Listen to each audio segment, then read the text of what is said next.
People that are not able to create boundaries, I've talked to them. And what I've discovered is those people end up in cycles of disruptions, cycles of explosions where emotions are not being dealt with because they didn't create these boundaries to help them walk through areas of life to stay healthy. People coming in and out of your life, doing all kind of things because you didn't set it.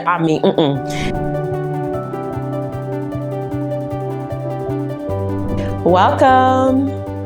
I'm Sybil Bull, your host for Faith-Based Optimum Living. Yes, we are going to be sharing transformative content on what? Emotional wellness, purpose-driven living, and meaningful living. Let's dive into this. Let's dive into it. Today, we're going to be talking about emotional wellness 101. 101. What does that look like to build a strong foundation for growth? We're talking about you. This is about you, nobody else, right? Let's not think about anyone else. But if you think about someone, make sure that you share out this message with them. Let's get everybody in the community. We're going to talk about just the simple things that it looks like for emotional wellness. I already talked a lot more in depth in another season about emotional wellness, so we'll share that link somewhere on the right or the left so you can click it, and that way you can watch it. We want to make sure that you know what emotional wellness is in depth. But today we're going to talk about it for 101, just in case someone is unaware that they need a little bit more emotional wellness for growth. You know, it's interesting how we don't put emotional wellness and growth together, but I want to invite you into that space when it comes to optimum living. So we're just going to talk about what does it look like? Why is emotional wellness important? And to make sure that you are able to identify your growth in that space. So remember, this is just the basics, the foundation, the 101. I know you're not an emotional person. That's what most people say, or, I'm great at managing my emotions. And I applaud you. So this is for those of us, including myself, who has to manage our emotions on a daily living moment, like real time. Manage that emotion, real time, right? Why does it matter and what does it look like? Why it matters is this. If you have the ability to manage your emotions in a way that supports you and helps you, then it affects these other areas, your mental space, your physical, and your spiritual. So when you are able to manage your emotions, it will affect your health. It will affect your relationships. It will affect your spiritual life. I know that you might be out here just praying it up, but if you don't have emotional wellness, you could also be a hot mess, hard to deal with, because you don't realize you need to have all of that space in a good way. All right. What's the foundation of emotional wellness? Impacts how you think, how you act, and make decisions. Let's go back over that. It impacts how you think, act, and make decisions. It's the groundwork for personal growth. Like, most of us think that achieving goals or hitting the top 10 or, going back to school, getting our doctorate, like, we think that all of those things are, the top of the top. I think those are great. I celebrate everyone who's achieved great things, right? But I also have so much more respect for a person who just has emotional wellness, because you could be a person who's a boss, a leader's leader. And honey, your EQ or your emotional wellness space could need a little bit of growth, right? And so just in case that's you, I just want to help you get your foundation in a place where you realize that it's the groundwork for personal growth. You can have professional growth. I know that sometimes people don't believe this, without some personal growth. Like, some people are just talented, they're gifted, they know how to make money, they know how to do some stuff. They could be billionaires and millionaires out here and just not have no personal growth and have no EQ and emotional wellness. All right. Another thing why it's really important and why it matters is self-awareness. Sharing, just being able to get to a place where you know how you're feeling, where you're able to articulate that, where your every answer is, "I'm fine, I'm good, I'm all right, I'm great. It rolls off my back. Oh, nothing touches me. I just, I don't need that energy." All of those things are not going to stop you from feeling the feelings, right? So you have to be self-aware and how you need to deal with your life. And when you are self-aware, that means that you take time to sit with yourself, ask the questions. That could be mindfulness exercises. It could be journaling. Sometimes when I'm journaling, I am amazed. Listen to me, y'all. I am amazed at what I start to write. It may be like, oh, today's sunny. Yesterday was a great day. Da, da, da, da. All of a sudden, I start writing about stuff that I didn't even know unconsciously was bothering me, or that I may have even had some emotional fear, apprehension, or conscious or anxiety about, right? And it just starts coming out because now in this moment of self-awareness, I decided to sit down and check in with myself. So if you're not doing that, that's why it's important. You can't just get up every day and be like, I'm good. The hype talk does not really make a difference. Eventually, people will be avoiding you. Why? Because you so good, always good as everyone else. So self-awareness helps you with doing that. And you just have to take a moment to do it. So when we're doing the 101, here are some tools for managing overwhelming and building resilience. It's just good to take a moment to say to yourself, feeling a little overwhelmed.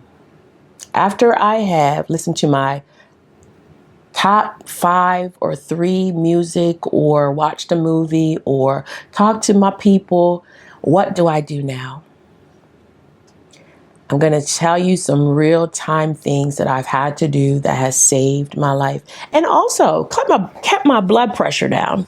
For those of you who are new here, I am a mom who had 7 children, 8 pregnancies, in 9.5 years. You heard it right. You're looking at me. Yep, me. And I've had numerous moments that I've had to learn how to bring this place of optimum living, emotional wellness, and get myself together. I've had to sit down, y'all, and do a lot of breathing. Like, sometimes breathing out so heavy that the tears are coming down my face, because I just had to manage feeling overwhelmed. Did I pray? I prayed. Did I read the word? I read the word. But sometimes I wasn't even breathing. I was holding my breath. And so sometimes when you're walking through your day, and there's different seasons of our lives, sometimes it's totally sunshine, but sometimes it's storms. It seems like it will never stop what is happening, and you have to figure out how you need to do what you need to do. So we're managing it by breathing. We're managing it by creating boundaries. People that are not able to create boundaries, I've talked to them, and what I've discovered is those people end up in cycles of disruption, cycles of explosions, where emotions are not being dealt with because they didn't create these boundaries to help them walk through areas of life to stay healthy.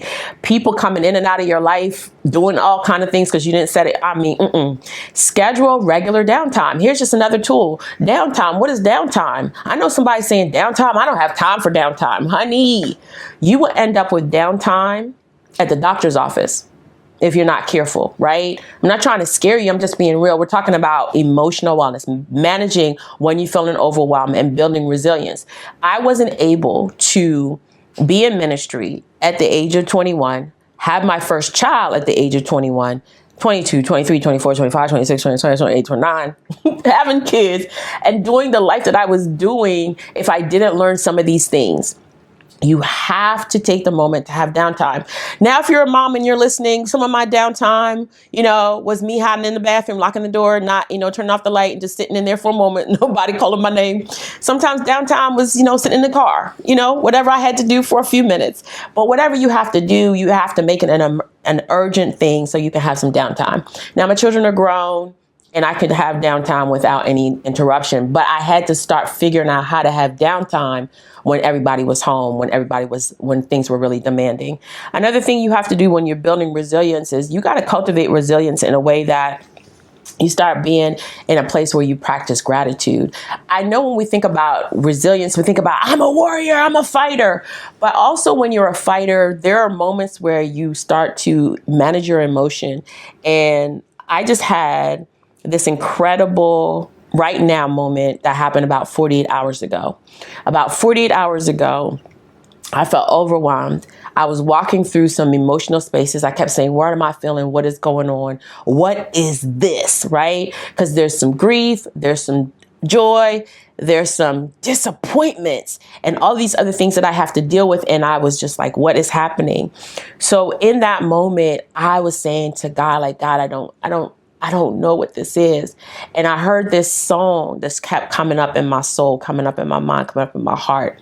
So I played the song, and in the midst of playing that song, it started to encourage me. It started to remind me that not that that things were about to shift, but that I needed to release whatever that heaviness is through gratitude. I heard myself through the tears, like just saying, thank you, Lord. And, I started looking at my life through the window of gratitude, because sometimes you can get so focused in emotionally on the thing that's hurting you, or the disappointment that's happened, or what hasn't come to pass, and you're impatient about it, or, whatever else. And so I had to take a moment and be like, listen, this is not about to pass tomorrow, but what we're going to do is we're going to have gratitude. And then I started thinking about my life, and I started thinking about the 56 years I lived, and the 57 years, well, I'm 57 now. So the 57 year that I walked into, and I started thinking about my family and that they're healthy. And I started thinking about my mind, that I had the mind to think and make decisions. I started thinking about, I literally went to bed and I woke up in safety, like protection. And those kind of things shift you and helps you to get this. It's like, this fortitude where you get into a place where you feel like, I can make it. I'm going to make it. Right. And that's resilience. That's not about the situation changing, but it's just about me reframing from allowing negative thoughts to capture me and cripple me and take over my whole life, that I don't even hear nor see or perceive in the way that I'm supposed to. And that might be you, and that's okay. There is no condemnation. This is not about shaming. This is not about guilt. This is about addressing areas in our lives where we have emotions. They were given to us by God. And although most of us like to go far left into what we call toxic positivity, I want you to be okay with feelings that are not always positive and work through those. We have had in our family and in our own community, like just so many different areas of loss, right? We've had some high accomplishments. We've had some amazing things happen. And sometimes in your life, there's duality of things happening, right? You're like on one side of your world, it could feel like sunshine. It can feel like everything is happening so good. It's like the perfect day. If you ever think about what your perfect day is, it can feel like the perfect side of life. And then there could be another side of your life. And you get up and you're like, oh my gosh, this thing has happened that you didn't expect to happen. And you're so overwhelmed with it. It's somebody close to you. It's somebody you care about. You can't change their situation. You can only be there to support. Maybe you can pray. Maybe you can bring food. Maybe you could do this. Maybe you could do that. But whatever it is, you still have all of these emotions that you have to work through. And when I tell you, if you don't sit with yourself and you don't say, what has that done to me? How am I really feeling about that? You can almost withdraw all the way from life, that you just become numb. And that is not the answer. The answer is not to be numb. Because listen, when we go numb, I've been numb, honey. We cease to really live because we just exist. And that is not what we want to do. So that's why it's so important to have this building of your emotional wellness, your emotional space, where you're able to say to yourself, you know what? I'm not trying to do this purpose-driven life, this optimum living life, this meaningful life in a perfect way. And I really need to know me, myself. No one can tell me how I'm feeling. No one can say, well, maybe it's this, maybe it's that. And even though people throw a whole lot of stuff out, they can never, ever assess where you really are. And I want to tell you this before I close out. Emotional wellness to me is a strength, right? It's not that every day you feel like on top of the mountain. Some days you feel like you're in the valley. Some days you feel like you're fighting for your life. And it's okay. It's your life. Fight for it. But with emotional wellness, it allows you to go through the ebbs and flows of life where you become so self-aware. I was sharing with someone some things that I had to sit, like over the last 60 days, just like sit with myself. And I realized that I was having multiple emotions, right? Some of them fear, some of them happy, some of them sad. All of these different ones. And I had to pinpoint where they were coming from and why was that affecting me and how was it affecting other areas of my life, my health. I found myself eating chocolate, y'all. Busted out that chocolate. I was like, feeling like I want comfort. Why do you need this comfort? I had to say, well, if you're eating chocolate, which is not your normal thing, then what is it? What do you do when these emotions are coming in so strong and you are not willing to deal with them? What are you doing? This is what we're talking about in the 101.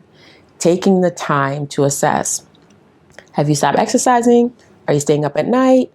Are you scrolling? Are you checking out of your own life because you simply don't want to deal with how you're feeling? Are you creating an alternate reality because you don't want to deal with your reality? All of that has to do with your emotional well-being. And so I'm not going to say today you're going to get it all right, but I just want to pull you out of that space. I want to encourage you not to stay there. I want you to cry. I want you to laugh. I want you to scream. I want you to feel these emotions and express them without harming yourself, because that's what's important today. As we're getting ready to close out, let's just go over what we said today to just encourage you. You're building a strong foundation for growth. We're talking about cultivating in this season, right? So when you're cultivating, that means we're making small changes. We're being intentional in the steps that we're taking so that we can get the results. And you want to remind yourself that ain't nobody got time for this. It's not really a good statement. You don't have time to be tripped up by your emotions. You have to stay grounded so you can grow. You have to stay what? Grounded so you can grow. And sometimes it may take weeks to walk through certain emotions that are rooted in experiences that have caused you maybe not so many happy moments, right? And so I don't want you to be afraid of that.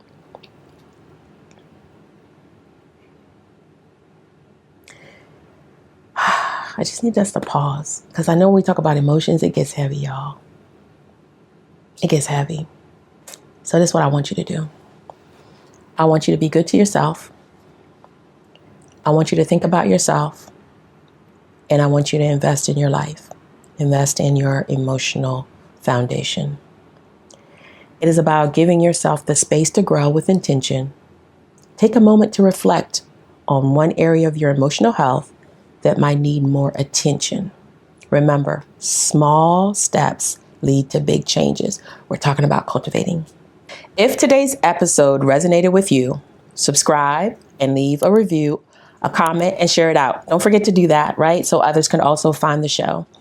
Don't forget, y'all, to download the free emotional wellness toolkit at sibylbull.com for practical tips to start building your emotional foundation today. Thank you for joining me on Optimum Living. I'm Sybil Bull, and as always, remember to live with purpose, take care of yourself, and find meaning in the little things. Until next time, keep growing and enjoying the journey. You are designed to live an optimum life. See you next time. Bye-bye.